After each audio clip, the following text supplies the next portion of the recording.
श्रोताओं नमस्कार। समसामयिक विषयों पर आधारित हमारे साप्ताहिक कार्यक्रम बातों बातों में के आज के अंक के साथ मैं विकल्प शुक्ला। श्रोताओं, हाल ही में मुख्यमंत्री विष्णुदेव साय ने पंजीयन विभाग की नवाचार आधारित 10 नई सुविधाओं का शुभारंभ किया है।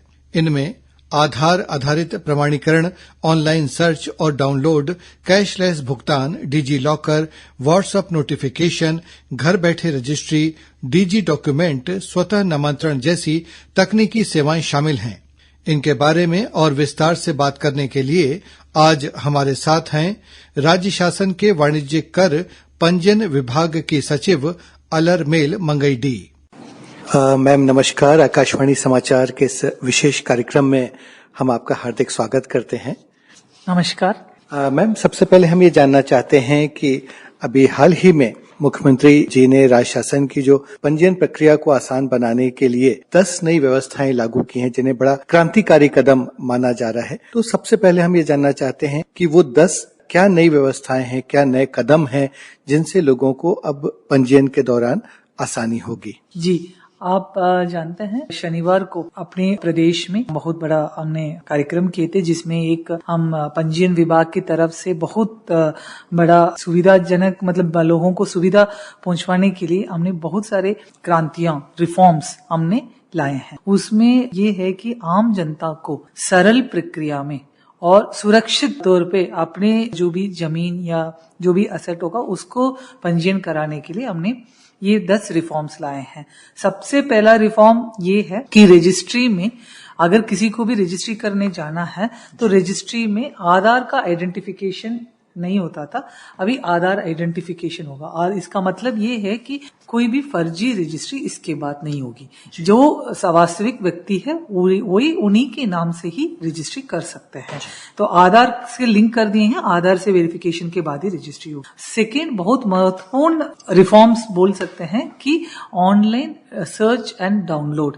इसके पहले अगर हम किसी भी जमीन या भूमि या किसी भी एसेट के बारे में अगर हमको पता करना है तो हमारे पास ये ऑप्शन नहीं था, लेकिन अभी हमने वेबसाइट में जाके केवल हमने कचरा का नंबर एंट्री करने से ही उनको उस कचरा कब किसने किसको बेचा है ये पूरे डिटेल्स उनको मिल जाएगा। इसको बहुत ही नॉमिनल फीस पे हमने इसको रखे हैं और डाउनलोड का भी ऑप्शन हमने इसमें रखे हैं। तीसरा इम्पोर्टेंट रिफॉर्म ये है कि इनकम्बरेंस सर्टिफिकेट, जो बार मुक्त प्रमाण पत्र जो बोलते हैं, अगर किसी को भी बैंक में जाके अगर हमको लोन लेना है तो बैंक सबसे पहले बार मुक्त प्रमाण पत्र मांगते हैं और ये बार मुक्त प्रमाण पत्र सब रजिस्ट्रार जारी करते हैं।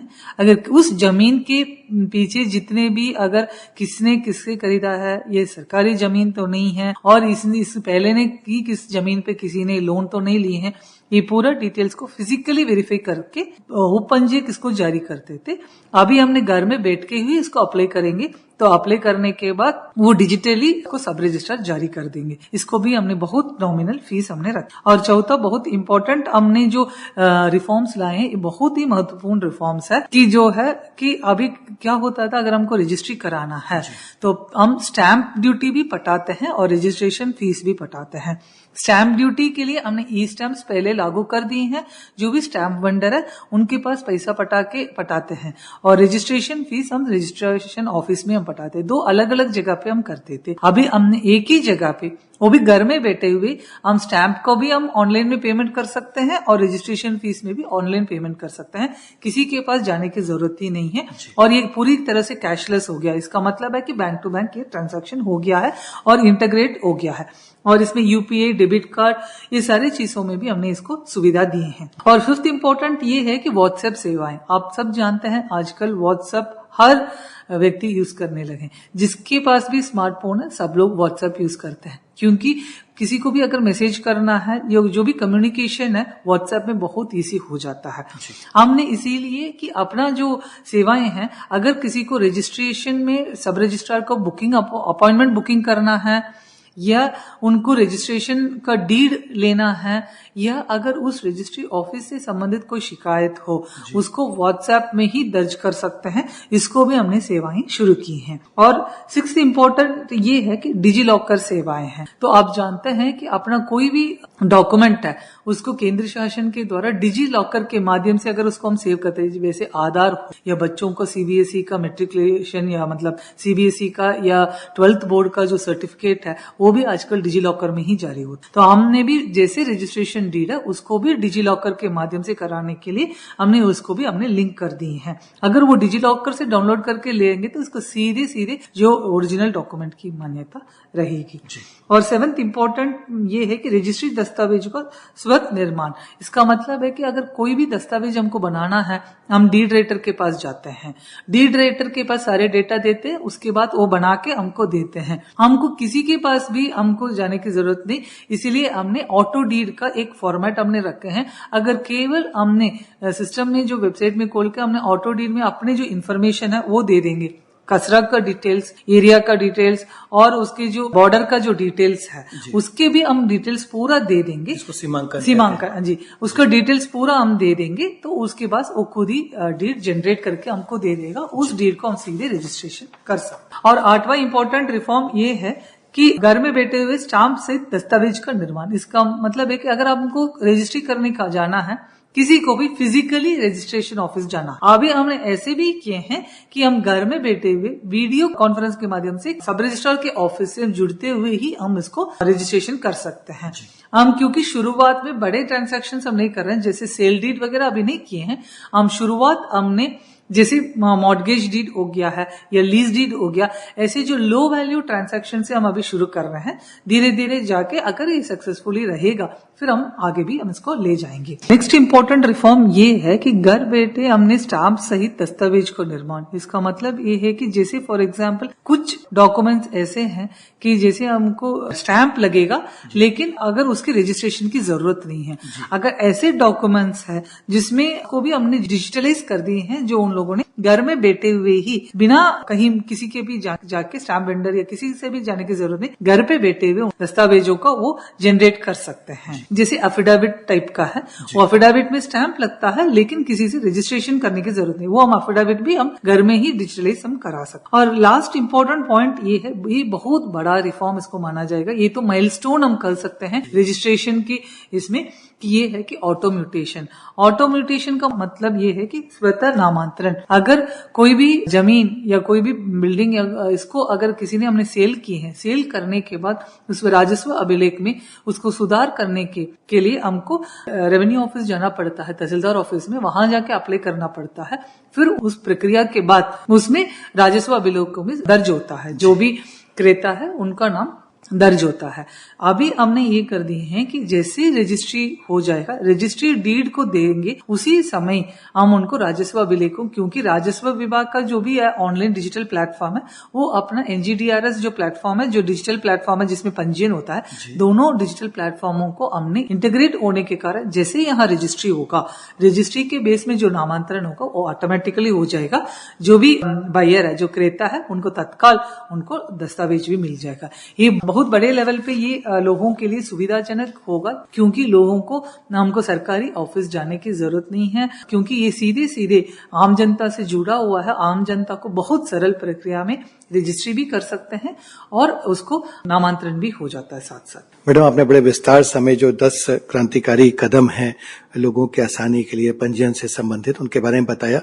हमें जानना चाहते हैं कि ये जो व्यवस्था में जो बदलाव किया गया है उसका मुख्य उद्देश्य क्या है शासन का इसके पीछे, और आम नागरिकों को इससे क्या फायदा पहुंचेगा। जैसा भी आपने बताया कि नामांतरण में बहुत लंबा वक्त लगता था, रजिस्ट्री कराने के बाद में कुछ महीने लग जाया करते थे, अब वो चीज बहुत आसान हो जाएगी जो एक जटिल प्रक्रिया थी।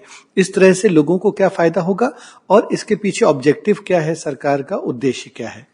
आप जानते हैं सरकार के उद्देश्य ये है कि आम नागरिकों को सुविधाजनक सेवाएं उपलब्ध कराना। कोई भी सरकारी सेवाएं हैं तो वो उनको ऐसे सरल प्रक्रिया में टाइम पे उनको मिल जाए, यही हम लोगों के उद्देश्य है। इसी को हम ये बोलते हैं कि मिनिमम गवर्नमेंट मैक्सिमम गवर्नेंस, मतलब सबसे मिनिमम उसमें प्रोसीजर हो और मैक्सिमम बेनिफिट हो आम नागरिक को। ये उद्देश्य है अपना पंजीयन प्रक्रिया को सरलता और व्यवस्था करने के लिए।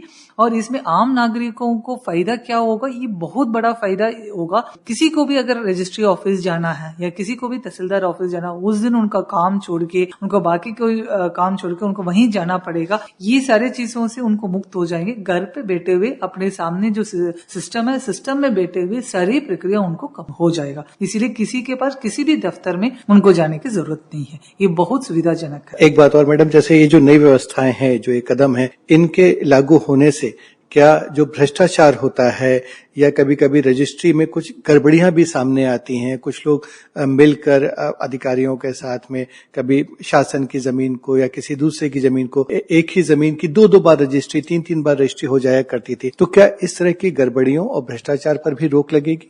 बिल्कुल 100%। अपना उद्देश्य ये है कि किसी कहीं भी भ्रष्टाचार ना हो, ये अपना शासन का उद्देश्य है। इसीलिए हमने ये जितने भी हमने ऑनलाइन प्लेटफॉर्म में, डिजिटल प्लेटफॉर्म में लाएंगे, ट्रांसपेरेंसी बढ़ेगा। ट्रांसपेरेंसी बढ़ने से ये सारे चीजों में जो मुक्त हो जाएंगे। तो इसमें हमने दूसरा इंपॉर्टेंट चीज इसमें ये है कि जैसे हमने आधार का वेरिफिकेशन करा रहे हैं, इससे कारण जितने भी फेक रजिस्ट्रेशन, फर्जी पंजीयन होता था, वो सारे चीज अभी रुक जाएगा। ऐसे भी केसेस थे कि कोई यहाँ रहते नहीं है, बाहर रहते हैं, उनको जमीन को भी किसी और के नाम से आधार दिखा के बिक्री कर दी। ऐसे भी कई सारे केसेस हमने देखे हैं।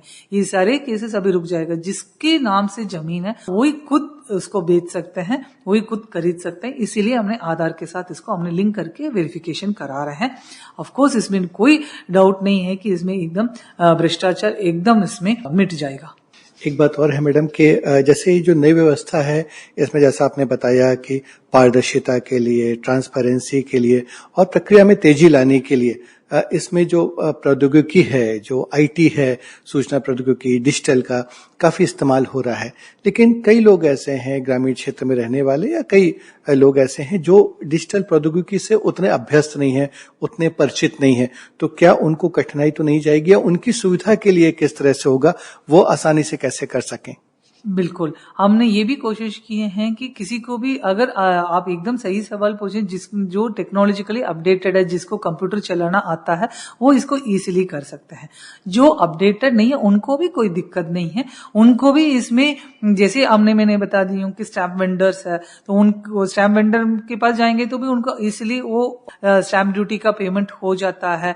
इसके अलावा अपना कॉमन सर्विस सेंटर्स तो है ही है। इसके अलावा हमने सारे जगह पे हमने जितने भी अपना सब रजिस्टर ऑफिस में, इसमें भी हमने नोट बोर्ड वगैरह लगा के उनको कैसे ये सारे चीज कर सकते हैं, इसके बारे में हम आइडिया देंगे। और हर सब रजिस्टर ऑफिस में भी अपने जो स्टाफ है, इसको हम फैसिलिटेट करने के लिए भी हम उनको स्ट्रेंथन करेंगे। लेकिन हम ये सिटीजन से अपील करेंगे कि ये कोशिश करें, आप स्वयं इसको उपयोग करके देखिएगा। और धीरे धीरे हमको भी, जैसे आजकल सब मोबाइल ऑपरेट करना जानता है, ऐसे कोई भी नहीं है, कोई भी बहुत कम लोग हैं जो मोबाइल ऑपरेट करना नहीं जानता है।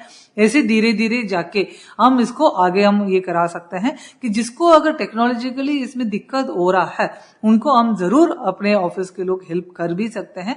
और हम दूसरा ये भी हम कोशिश कर रहे हैं कि जितने भी हम बना रहे हैं, यूजर फ्रेंडली रहें, हिंदी में रहें, यूजर फ्रेंडली रहें, किसी को कोई दिक्कत ना हो, ये भी हम कोशिश कर रहे हैं। एक अंतिम सवाल कि रजिस्ट्री या पंजीयन से संबंधित और नामांतरण की व्यवस्था ऑनलाइन हो जाने के बाद, या जो बदलाव अभी सरकार ने किए हैं, उसके बाद राजस्व से संबंधित, जो रेवेन्यू से संबंधित जो मामले होते हैं, उसमें पटवारियों और तहसीलदारों की अब क्या भूमिका रह जाएगी? देखिएगा, उनका तहसीलदार और एसडीएम्स की भूमिका पहले जो था वही अभी भी यथावत रहेगा, उसमें कोई फर्क नहीं रहेगा। केवल इतना ही है कि आप जानते हैं कि अगर हमने रजिस्ट्री करने के बाद किसी को भी नामांतरण करना है, क्या करते हैं कि वो तहसील ऑफिस में जाके आवेदन देते हैं। केवल वो रजिस्ट्री डीड है, उस डीड के बेस में अपना नामांतरण कर देते हैं। बस वो डीड बेस रहता है, उस डीड को बेस पे नामांतरण होता है। इसीलिए अभी वो डीड जैसे हुआ है, उसके साथ साथ हम नामांतरण की प्रक्रिया कंप्यूटर के माध्यम से हमने इसको करके इमीडिएटली हम इसको चेक करा के जनरेट करके उनको रिकॉर्ड्स हम दे रहे हैं।